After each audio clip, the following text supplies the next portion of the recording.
Hello, everyone. So this week, for both in class and our homework, we're going to be doing a Rube Goldberg machine. So that's basically taking a bunch of random things and having them, animate in a chain reaction where this hits that, throws this, etc.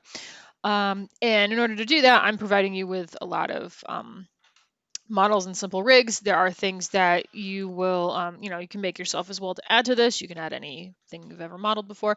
But when I had to prep the files. And when I was doing that, I realized I was seeing things that I think are issues that you need to see.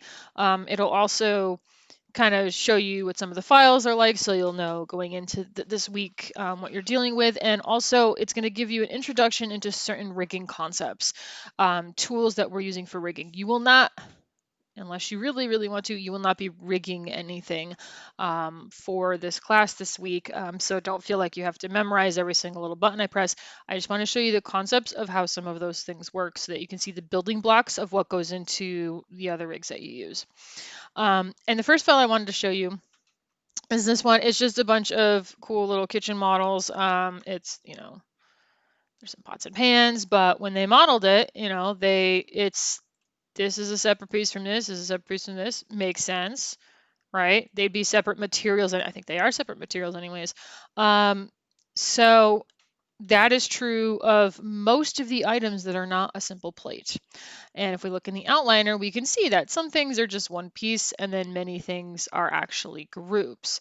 But they're all in this one big group. Now, maybe that makes sense somewhere, but for us, that's going to make animating a little bit tricky, because you're not going to want to animate, the whole group. That's not a thing you're going to want to do.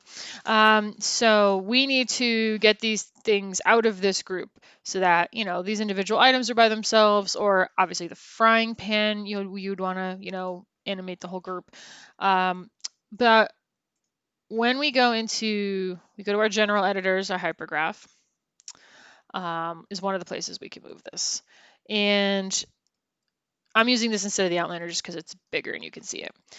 So these are all of the things, and you can see, the frying pan has these parts, the pot has these parts. And I can just drag select this whole thing and middle mouse drag and bring them out. Well, that didn't even go. Oh, ha. And this is what happens. And you might think, okay, fork, butter knife, spoon, plate, cool. But then if I go here to frying pan, I hit up on the frying pan, I get nothing. It not only undid the major group of everything under kitchen stuff, it undid all the subgroups.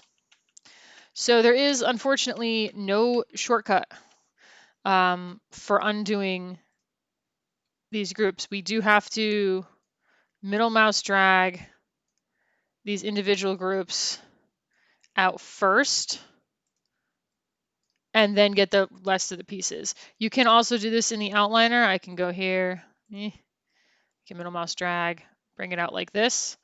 And then once I just have these individual pieces, I should be able to bring them out. There we go. And that would mean clicking on kitchen stuff gets me nothing. So then my hypergraph would look like this. This is much better. I shouldn't just have a line of things, right? We still need these groups to work. And it, just for clarity's sake for all of you, I'm deleting that extra group node because I don't want extra stuff in here. When you open the file, I want you to only see exactly what you need to. What I am going to do is drag select everything, go to my channel box, and oh wait, haha, everything's already on a layer. Perfect. So I was going to place everything on a layer so that it would come in properly when I import it later. But I am going to double click this layer and call it kitchen stuff. And then that way, when you are working in the major file that has everything in it, you will have everything organized. All right, but I wanted to bring that to your attention because when we're moving groups around, there are certain things that are picky. So we're going to have to pay attention to things. But as you're animating, you want the whole pot group to be what you animate. By the way, you can see that they've, at least in some cases, I believe. Yeah, they put the group nodes or the pivot points for some of these groups in certain spots that make a bit of sense. I'm not sure if I agree with the pan. It's a little far into the pan, but maybe that is the center point of mass on there. But remember, you can always hit insert on your keyboard and change that if you want it to be somewhere else so that the pan, flips around on a different axis. All right, so we're going to save that. Next up, we have a simple little bucket. It's huge compared to the other thing, the other set of stuff. So I will probably, once I import things, I will be rescaling them a little bit to, make sure that the bucket is not 14 times the size of everything else. But for right now, the way this is set up is it does have this one controller for the, main, where's it there? There we go. So we can kind of flip it around. But what I wanted to add was something for the handle. Now they do have the handles, the geometry itself. The handle does have, the pivot point in the right spot, but we can put a control in here. And I wanted to show you how to do that because it's, a nifty tool to have. But before that, I want to show you something else. I'm going to go into the attribute editor and we're going to go, just kidding. There we go. We're in the attribute editor, but we're in the first left-hand tab over here. And there is a section called display. And then there's a section called drawing override. So we're going a little bit deep in here because there are some things we can change with controllers and with how they operate if we would like. So for example, I'm going to, this right here, I don't need all of my controls to be green. I can tell them to be, there we go, fuchsia. Right, we can change the color of the controls so that different controls look different from each other. We can tell them apart. Generally speaking, I have been making my root controllers, there's a dark blue in here somewhere. That'll do for now. Technically, this isn't a root controller because we're going to be animating it, but that's fine. The other thing we could do is if we twirl down selection, there's something called that says selection child highlighting. Some of the rigs that you use will have something like this turned on, and it's where when I click this, I don't want this whole thing to highlight. That actually kind of bugs me. It bugs me that the whole thing highlights. It's kind of like it's flashing. So I can turn that off. Now it doesn't help yet. If you want this to be used when you're working in here, Windows, Settings, Preferences, and then under Selection, halfway down it says Selection Child Highlighting, meaning if you select a parent, do the children highlight. Right now it's on an override that says Always Highlight. I can say Use Object Highlight Setting. And it means when I select that, I don't have to look at the bucket flashing on and off. All right, so that's one of the things that we can use to kind of change how our interface works. And you're going to see that on some rigs sometimes. Another more important thing, though, is the fact that right now, all these pieces are selectable. All this geometry. There's a washer somewhere. There's the handle. There's the main bucket itself. We want to control, I want to, as the sort of semi-rigger, control what you can and can't use. So I'm actually going to go, and again, this is in drawing override. So you select something in your attribute editor, the first tab, go to display, and then under that is drawing overrides. And you have to say enable overrides to begin with. And then there's display type. Right now it's set to normal. I can set that to reference. And what it means is that I can't. I'm clicking. I can't select it. I can select this part still. Oh no, I can't because this whole thing, these three I forgot are parented under there, which is fine. So it transfers down to everything. So if I can't select this, I can't select these, which is great. Saved me a lot of work of going through these three things. But if you're wondering, like reference, template, that sounds familiar. It's the same thing as all your layer stuff. So I'm gonna use my outliner to select all the things. There we go. And I'm gonna go over to my layers panel, and I'm gonna click this button right here that says create a new layer and assign selected objects, which means these objects are all now on this layer. And you might remember from 3D1 that this button right here, you can set to template, which means you can see the outline. You can set it to reference, which means you can't click anything, but you can see it for realsies. Or you don't have any letter there, which means it's set to normal. And I'm going to say bucket. All right. Now, adding a control to something. So what I can do is most controls are going to be NURBS primitives. And for reasons we will get to later, they're going to be circles. They're always going to be circles. And I'm going to, well, that is one tiny circle. That doesn't exactly look like a circle because I think I changed a setting. Stand by. Oh no, it is. It's just very tiny. We're going to make that a wee bit larger. There we go. So I'm going to make this little controller part of this. When we are rigging, when anyone is rigging something and they're deciding what to do, one of the things we do is we orient this properly for what the heck is going on, which means I think I want it to be rotated 90 degrees that way, because now it's kind of lined up with this, and as this spins this way, this will spin, right? You know, I could orient it any way I want, but I want to make it intuitive for the artist. Now, normally we would be able to move this. Oh, it let me. Ha ha ha. I was wondering if it would catch where like the middle of this was, which is always kind of a crapshoot. So if we go to, there it is.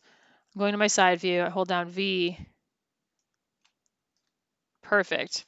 So that's going to put it basically where center mass on this pivot point is. And I could if I really wanted to. You know, I can make this stick up a little bit further so I can see it. If I really, really wanted to, and I don't, I could like cut it in half and, you know, something like that, but I don't want to. And whenever we're setting this up and we're trying to make it intuitive, so I know that it goes to this handle. Certainly I should call it handle control, right? I'm selecting it, and I can even, if I really want to get fancy, I could have it be a different color than this one. That is not showing up in there, so we're going to change. I believe on my other ones I have this color. Yeah, so detailed stuff is this color, and then like root controls are this color. But now before I connect it to anything, this is key in rigging. I want these to be zeroed out. I want this to be the default position for that control. Now, there's a lot of more complicated ways to do this that studios might use now, but for our purposes, I can just select the item, come over here and say right-click freeze, freeze all. And what it does is the translates turn to 0, the rotates turn to 0. So it's no longer rotated 90 degrees. This is 0. And then the scales are set to 1. And that means that as I'm animating, 90 degrees will be flat this way, and -90 will be flat this way. And that's what I want. I want this to make sense to my animator, you guys, when I'm working later. So now the last part. We need to connect that to the handle, which I will have to select in the outliner because we can't select it in here. Oh, maybe I can. Did I turn that off? I probably turned that off. So we're not going to parent it though, because I don't want to move it like this. We're going to use what's called a constraint. And a constraint is a little bit different than parenting. In parenting, okay, this is underneath, or these three are underneath this. So if I move the bucket, all three of these move. And this is directly parented under the control, which is why if I move the control in any way, shape, or form, everything else moves, except for this. We'll get to that later. But I want to just constrain it along the X rotation. So we're going to use what's called an Orient Constraint, which means the first thing we have to do is change our menu. My menu keeps changing back to modeling. If we want to do any type of constraining, we need to go to the rigging menu. And you're going to see this whole second half of the menu changes. And I'm going to bring up what's called the Orient Constraint, and I'm going to go to the options. And I'm going to reset them so you guys see the default. By default, it's going to constrain all three axes, which means anywhere I select or anywhere I turn. Oh, is this already connected? Shoot. No. Oh, they're both selected. Whoops. Yes, sorry. Let's unselect that. There we go. So anyway I rotate this, it would follow. But I don't actually want that. I want to only constrain along the axis that spins in this direction. Again, we're limiting the ways in which this can function because certainly this little thing is not going to, spin this way. So we're going to do an X orient only. There's no offset, so we don't have to worry about that.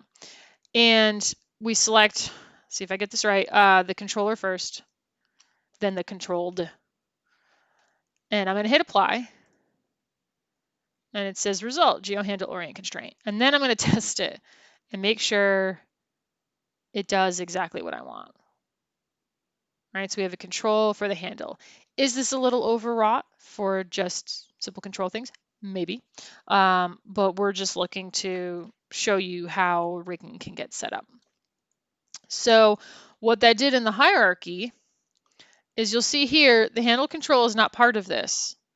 Technically, it puts something under the child, quote unquote. That's not what it actually is.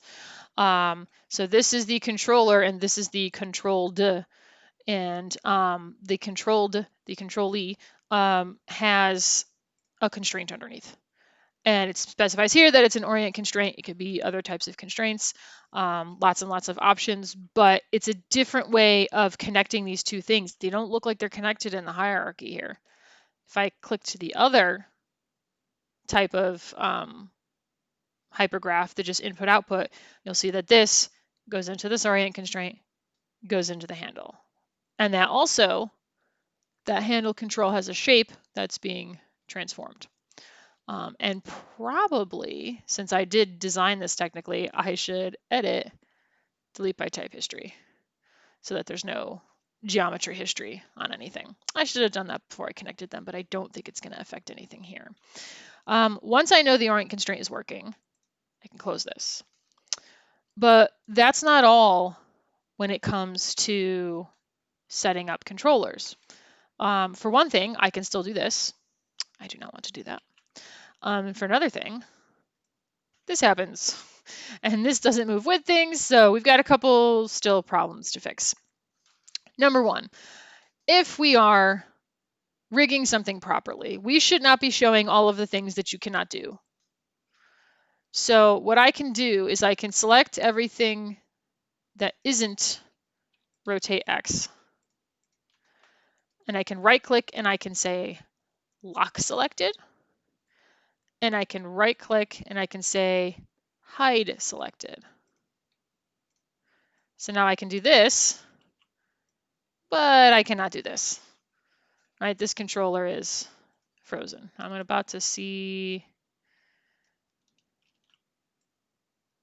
Okay.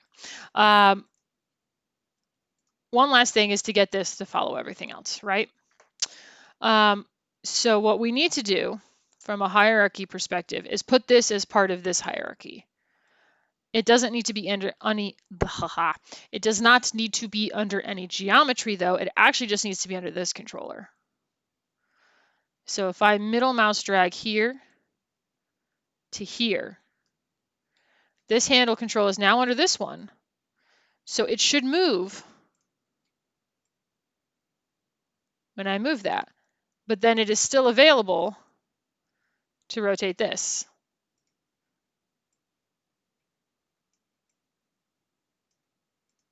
But I can still do whatever I want with this handle. Undo, undo, undo. There we go. All right, so this is the type of thing that has to be done. That's what was done for this controller. It's the type of thing that's done for any controller you see on anything. It's that you have to design the controller itself, which seems off. Oh, anyone else noticing this? This is this got lowered. Stand by. Well, that isn't the most typical problem I've ever had. It moved on me at some point. I probably just didn't notice that I had moved it up and down and just forgot. And so froze transformations in the wrong place, etc. But basically it meant I had to go into here. There is a window under general editors called channel control, and it shows all the things that you may have hidden so you can get them back. And I unlocked them and I moved it up to where it was supposed to be again. And then I refroze transformations to make sure that 0, 0, 0 meant being here. And then relocked them and then re-hid them. And it doesn't affect anything on here because this is the only attribute that is connected. Everything else is, doesn't drive anything. And it still follows this properly. So yeah, you got to see me break it already. That's this again. That's pretty standard. I should also make sure to save. Shame on me, I got to get better at that. All right, so let's see what is next. So the last file I'm going to show you are some gears. We've already seen the one, I think, in the one class. I have an Orient constraint set up on these front-facing controls right here, and they should all say gear 5, gear 4, etc., etc. And they are being, there we go. They are all driving by Orient constraints. So right now the controls are not underneath the groups. We will fix that in a second. But we're going to make a root control for these. Now you see that I have these squares right here, and that's just to make them look different. So we kind of get the sense they're not supposed to be rotated. But they are not control NURBS primitive. I'm sorry, create NURBS primitive square. They're not these. Don't use these. Why don't use these? Well, because I click it off and then I click it back on and it's, excuse you. Anyone from my anime class will be familiar with this nonsense. It's technically a group with 4 different lines to it. Buckets of nope. There's another way to make a curve like that. Create NURBS primitive circle. But then you go into the attribute editor under where the make circle. So whenever we make something, remember, whenever we make geometry, we can set up some like preliminary things. And I can say, instead of cubic, I can say linear. And instead of 8 sides, I can say 4. And we're thinking, oh, that's rotated 90 degrees compared to everything else. Yes, but I can rotate it 90 degrees this way to have nothing happen. What the heck?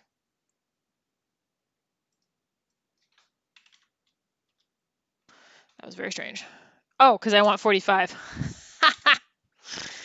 There we go. I can rotate it 45 degrees so that it's no longer, cockeyed compared to everything else.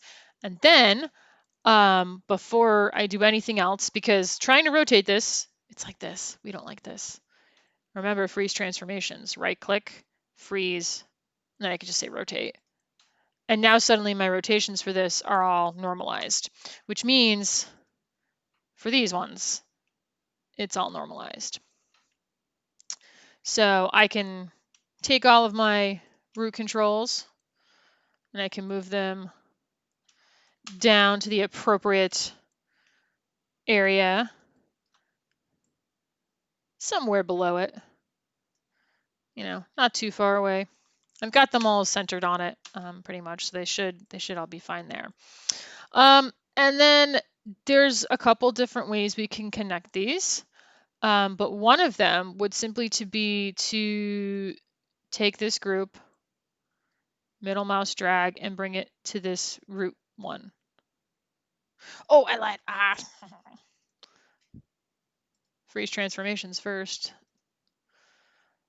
Lots of steps, right? Freeze transformations, make sure this is all clean. Heck, I'm going to say edit, delete all by type history. Make sure there's no drawing history on any of my controls.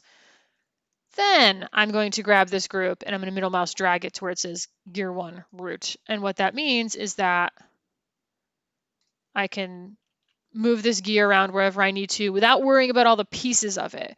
The reason we do this for here is because 1, 2, 3, 4, 5 different pieces make up this gear. And then, so you have to remember always to click in and click up on the keyboard. That's annoying. So by having this root controller, we know we can always move it. And by having this Orient controller, we can rotate it. But of course, because we need the gear, we need this control to follow this one, I can select this one and I can middle mouse drag it over the root as well. And so now when I move this root controller, nothing happens because I did it wrong. I'm used to working in the hypergraph.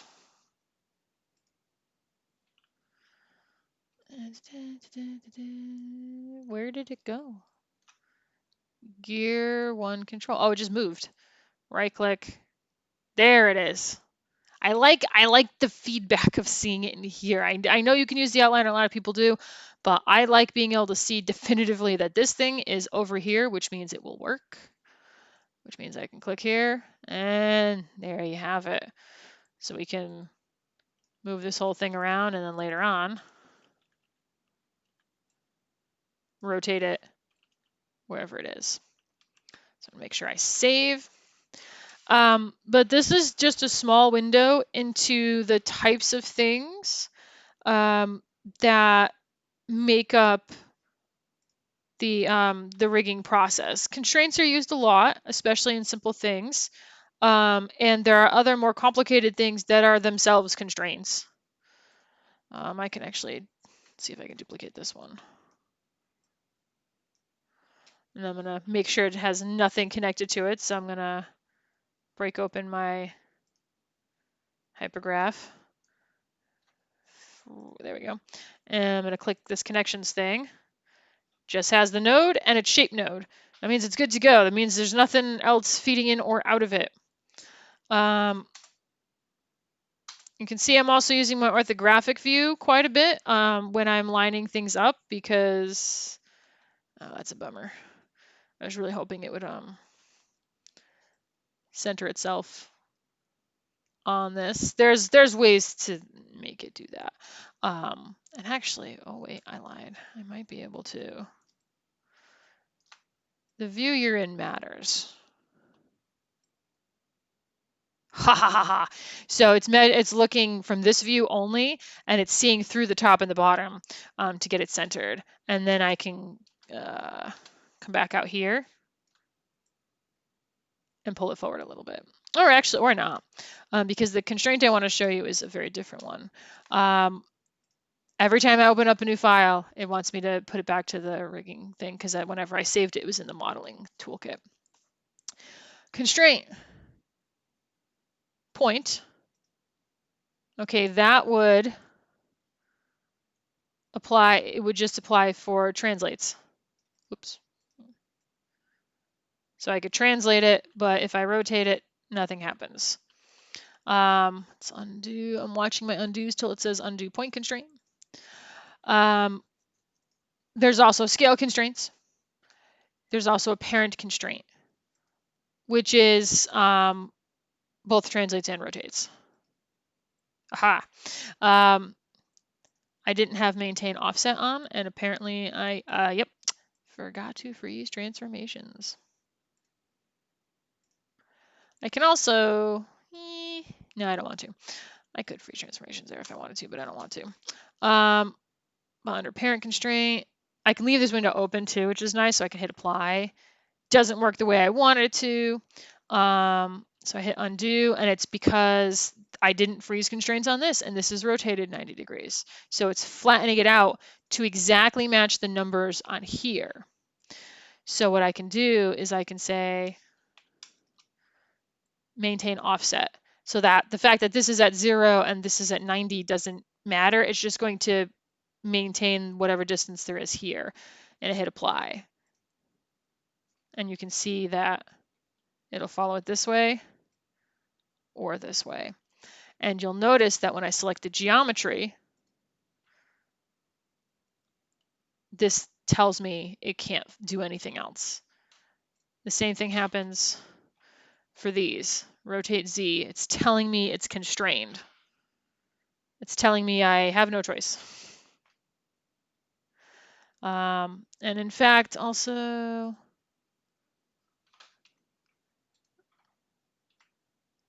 oh, that's right, that's not the one I did. Yep, so all the rotate Z's on here are taken over, and they cannot, it's saying that you cannot key this because it's going to follow the control.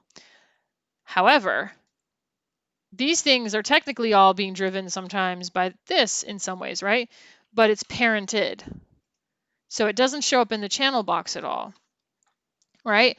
This rotate Z is controlled by a controller directly, regardless of parenting, regardless of any hierarchies. This controls all these things because it's simply a parent. And remember, children can always move away from their parents if they would like. So I can still do all these things without this controller. I don't want to, but I could, because it's not constrained, right? Parenting works a little bit different than constraining. All right, so I think that's enough under the hood stuff for this week. There's going to be other files, or there's going to be, the one file is going to have a lot of different parts in it, besides the gears in the bucket. But I just wanted to show you some of the basic principles that go into setting up a rig. Everything I give you is going to be set up pretty similarly. It's either going to be very simple controls like this, where I'm gonna lock you out of everything that you can't turn, or it's going to be like the dishes where there's no controls on it because it's just a fork. And forgive me that I do not have time to rig a fork, but I'm sure you can figure out, moving it around. But on these things, when there's multiple pieces, I wanted to give you at least some kind of control.